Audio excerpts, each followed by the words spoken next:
Hello friends, I am Prachi Saxena. Today we will discuss about a topic which is ecosystem.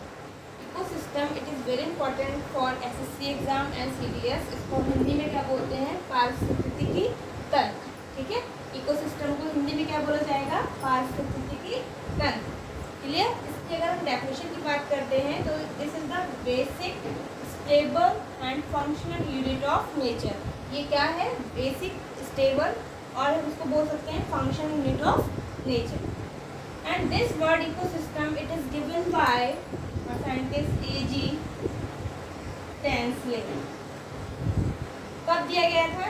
इन 1935. दोनों बहुत important question है, पूछ लिए जाते हैं कभी कभी एग्जाम्स में. क्लियर? तो दिस इज इम्पॉर्टेंट. एंड इसको हम क्या बोलते हैं? Open system. हिंदी में इसको बोल सकते हैं खुला हुआ तंत्र. ठीक है, इसको हम क्या बोलेंगे? Open system. क्यों बोलते हैं? इसमें क्या होता है, जो कंटिन्यूअस ट्रांसफॉर्मेशन होता है एनर्जी का. कभी तो एनर्जी गेन हो जाती है, कभी एनर्जी गेन होती है, कभी क्या हो जाता है? निकल जाती है. तो ये कंटिन्यूअस प्रोसेस होती है, एनर्जी गेन होती है या फिर निकल जाती है, इसलिए हम इसको क्या बोलते हैं? Open system. Now we will discuss about our classification of ecosystem.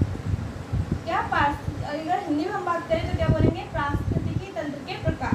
Clear? Classification of ecosystem. This ecosystem it is basically divided into two parts. First one is natural ecosystem and second one is artificial ecosystem. पहले हम focus किस पे करेंगे? Natural ecosystem. इसको हम हिंदी में बोल सकते हैं प्राकृतिक पारिस्थितिकी तंत्र. इसको हम हिंदी में बोलेंगे. और natural ecosystem further divided into two part. First one is terrestrial ecosystem and second one is aquatic ecosystem. It is very simple and very clear. आप लोग समझ भी पा रहे होंगे इस वर्ड से. Terrestrial means land. Such type ecosystem which is related to land. Hindi में हम बात करें तो हम क्या बोलेंगे? अगर हम लैंड से रिलेटेड भी कोई भी इकोसिस्टम आएगा वो किस में आएगा? Terrestrial ecosystem. इसका एग्जांपल क्या हो सकता है? Forest and deserts. Second is aquatic ecosystem. Aquatic ecosystem Hindi में बोला जाएगा जलीय पारिस्थितिकी तंत्र. Clear? Aquatic means aquatic it is related to the word water. Aqua means water. It is related to water. Such type ecosystem which is present inside the water it is known as aquatic ecosystem. And this aquatic ecosystem further divided into two parts. First one is fresh water ecosystem and second one is marine ecosystem. Very simple. You can understand. Fresh water means जो fresh water होता है, जो fresh water में ecosystem पाया जाता है, इसको हम बोलते हैं fresh water ecosystem. Examples ponds, river, lake, these are examples of fresh water ecosystem. And marine ecosystem, you know what is the meaning of marine? Marine which is related to the ocean and sea. Clear? Such type ecosystem which is present inside the ocean and sea it is known as marine ecosystem. And now second we will focus on the second artificial ecosystem. Artificial, you no it. Artificial means man made things. Clear? जो हम लोग ने बनाए हैं, nature ने नहीं, उसको हम क्या बोलेंगे? Artificial ecosystem. And this artificial ecosystem is two type. First one is aquarium and cropland. We can say these are examples of artificial ecosystem. Aquarium it is also made by human beings and croplands it is also done by human beings. Clear? Aquarium आप बताइए aquarium क्या होता है? जिसमें fish वगैरह हम लोग artificial तरीके से रख सकते हैं, उसको हम क्या बोलते हैं? Aquarium. This are example of artificial ecosystem. Cropland भी किससे होती है? ह्यूमन बीइंग से होती है. Now we will discuss about the components of ecosystem. इसको हम हिंदी में बोल सकते हैं पारिस्थितिकी तंत्र के घटक. कंपोनेंट्स को हिंदी में हम बोलते हैं घटक. Clear?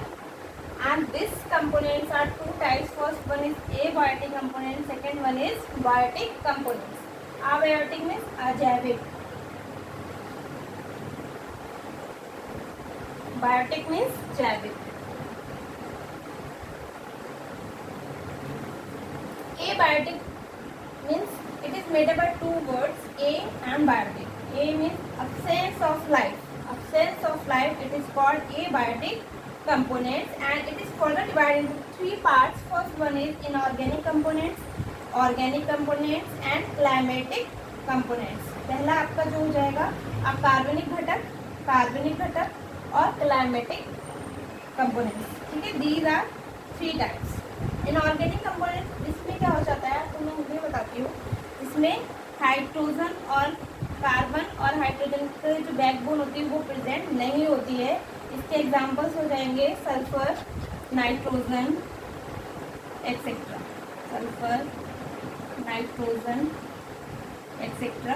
Organic, such type compounds in which presence of carbon and hydrogen chain, it is known as organic components। Examples हो जाएंगे आपके proteins, carbohydrates, clear. And third one is climatic components, such type components which is related to climates, for example temperature, तापमान बोलते हैं इसको हिंदी में हम, light. अभी क्वेश्चन आ जाता है main source of light is sunlight, clear, light. These are components and examples of abiotic components. Second is biotic components. Biotic components further divided into 2 part. First one is abiotic and second one is first one is autotrophic and second one is heterotrophic. Auto means self, auto means self. Such type organisms which can prepare their food by own, it is known as autotrophic. Example green plants, clear. Second one is heterotrophic. Such type organisms which is depend on other, किसी और पर अगर आश्रित होते हैं वो कहलाते हैं आपके हेटरोट्रॉफिक, ठीक है, हेटरोट्रॉफिक कंपोनेंट्स।